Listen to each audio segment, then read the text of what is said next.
पाली दरवाजा, किल्ले राजगड. छत्रपती शिवाजी महाराजांनी वयाची जवळपास 25 वर्षे या गडावरती घालवलेली आहे. गडाचे शिवकालीन महत्त्व सांगायचे म्हटले तर याच गडावरती सईबाई महाराणी साहेबांचे निधन झाले.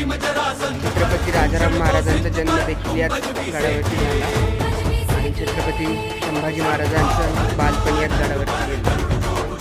या काही महत्त्वपूर्ण शिवकालीन गोष्टी ज्या राजगडावरती घडल्यात. शिवाजी महाराजांचा अतिशय लाडका किल्ला. राजांनी राजधानी रायगडावरती नेल्यावरती पण इंदुरकरांना सांगितलं, इंदुरकर राजसभा अशा जागी बसवा की मी माझ्या सिंहासनावर बसलो तरी मला तिथून माझा राजगड दिसला पाहिजे. असा हा राजांचा आवडता गड राजगड.